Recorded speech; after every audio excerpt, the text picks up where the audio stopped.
Over there for me. I'm gonna give you a quick interview. Tell me when it go. When we live. What up?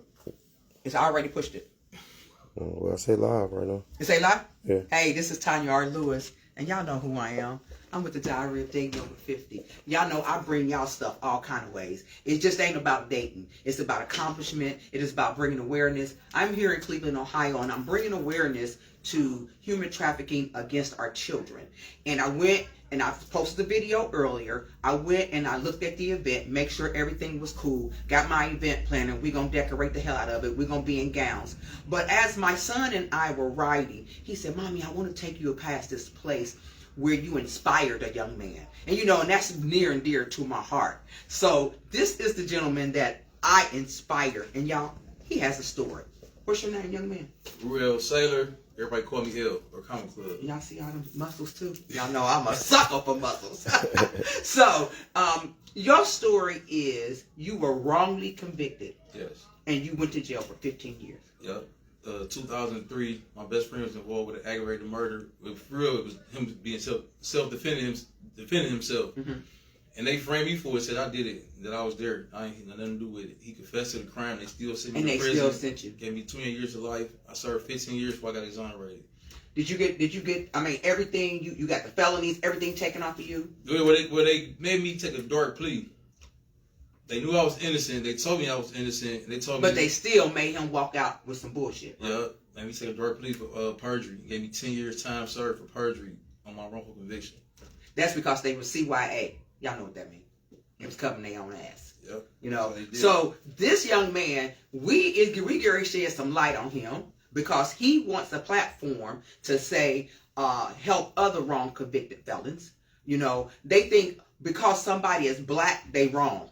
Not because they was convicted, but they're wrong. We need to shed light on that and put this young man up on the platform. I need y'all to follow me because when I come back here on the 28th, I am going to bring a camera crew in here and we're going to follow him around. We're going to talk to him about what's going on and we want to get him on the platform. I know I got some celebrities that's follow me. Some more, I know you out there, you follow me all the time. Whomever is following me here in Cleveland, wherever, we got to bring light to this. Y'all know I said when I got a platform, I was going to be a big mouth, and that's what I'm doing.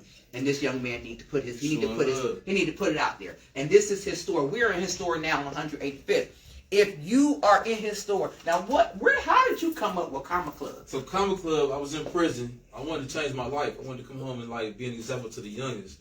So I came home. I came up with this. It's this creating opportunities, making more achievements. Oh my God! Everybody think come and mean money. So for me, it's like that was too cheesy. I felt like the money create opportunities to make more achievements. So you talk? No, go ahead. Yeah. Go ahead. So this come from it's like our quote, our mantra. My story ain't over. I feel like every day God wake you up, you put a comma on your story.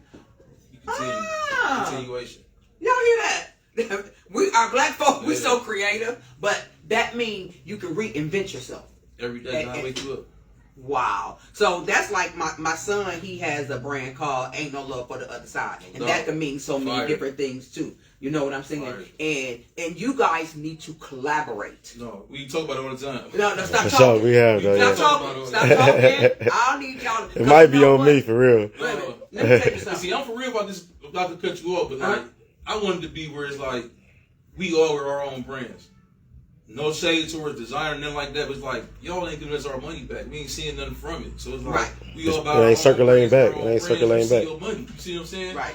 And it's hard to get somebody to invest in what you do. So that means you have to invest in yourself, and you need to collaborate. When you bring two strong brothers like you all, because he went through some stuff, you went through stuff. Both of y'all was in prison. Y'all seen some stuff. And y'all help these young folks out here that's about to go through some stuff, and they don't have to go through. They don't gotta go through. They don't. You can have meetings up here with some young guys off the street. Y'all talk to them, and that Ain't No Love for the Other Side can mean so many different things. No, for sure. You can't love what they did to you. Ain't no love for that. Ain't no love for it. You know what I'm saying? They still doing it. Yes.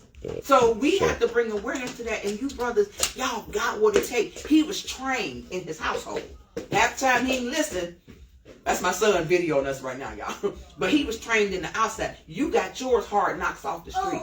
Let me tell you something. When I was coming up, it was hard to have a brand. It was hard to have a store. Nobody wanted to give. They thought we were supposed to stand in the store and sell their product and not open our own. Y'all have more opportunity. Y'all supposed to collaborate and blow this thing. They be so shocked when they come to my store and be like, "Oh, this all you sell?"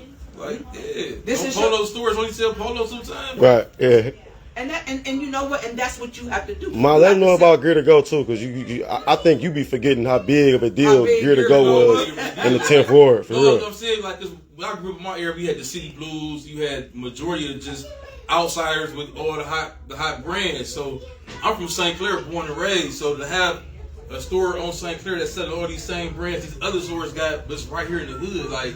It's like somebody that look like me in there, like, you know what I'm saying? Yeah. I'm going to throw money in there. It was very hard. You had your TNTs, you had your there were Indians, there were Arabs, Bibonese, everybody. There was every nationality that was selling product, and we weren't supposed to.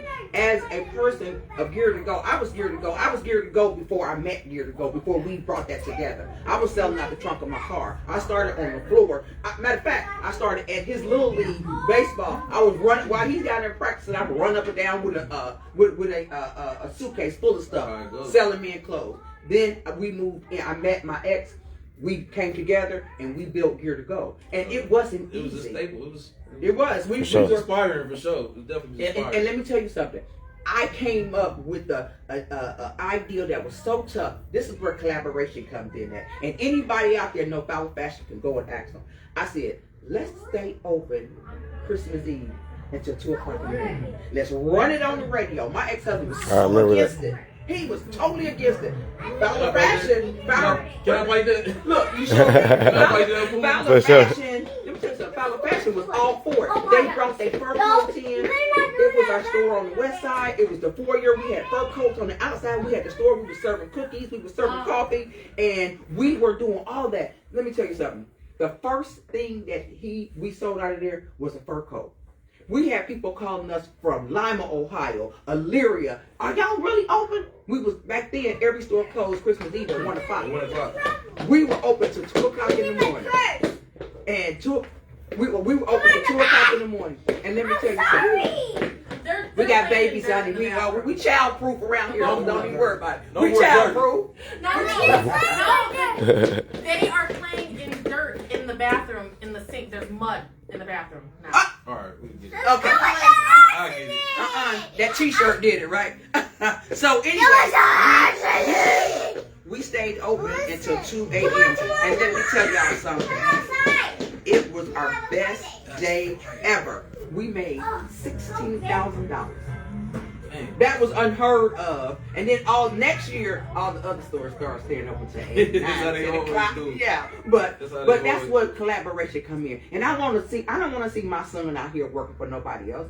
He should be out here. He was taught at 7. Let me tell you something. At 7 years old, he was 10 years old. I would take him to New York to the sweatshop. 20 floors, I would say, go to this designer, that designer, go pick out clothes. He would go piles of clothes. I would go up there, and the Arab guys would say, your boy bad. At 10 years old, he would pick out all these clothes, and I would buy them for the stores. We started off with bootleg, but we finished with authentic. Yeah, we came through. We can't, you know. But I need. They understand that they don't have like these younger guys. They want to start a brand. I'd be like, bro, you gotta put the leg work in. Yeah. Like when I started my brand, I came home. My BM gave me 20 T-shirts with Comic Club on there. She like, what you want to do? I'm gonna start my own brand. I told her the whole layout. She had her own print thing going in her house. She gave me 20 T-shirts, and man, I ain't looked back since. I chased you for some months, remember? I chased you for months trying to get hitties. I used the same energy I had selling drugs and selling, you know what I'm saying, right out there in the streets. I put that same energy into this. I didn't change my hustle. I just changed my product. I want y'all to meet my son as well. Come on around here, son. Let's put that right here. Yeah, it's one on there, but it just ain't doing. It ain't going back. So this is. What is that on here? Just don't. The screen got all type of stuff. Oh, that's cause it's turned the wrong way. Let's turn turn this around. Yeah. Okay, there we go. There we go. So these two brothers right here, they can really put their heads together, man, and they can make this thing work. Yeah, you know. I give y'all some tricks and trades cause we learn through trial and error. You ain't gotta learn through trial and error. It's some stuff out here. I'm telling you. We were one of the first stores that was Kathy Hughes, the first black-owned radio station. She brought it here. Sam Silk was my salesperson. He was the salesperson. He was the salesperson, and he was the DJ. You know, so it's stuff out here it's stuff out here, y'all. Y'all just got to pull it together. Y'all got to pull it together. Knock on the door.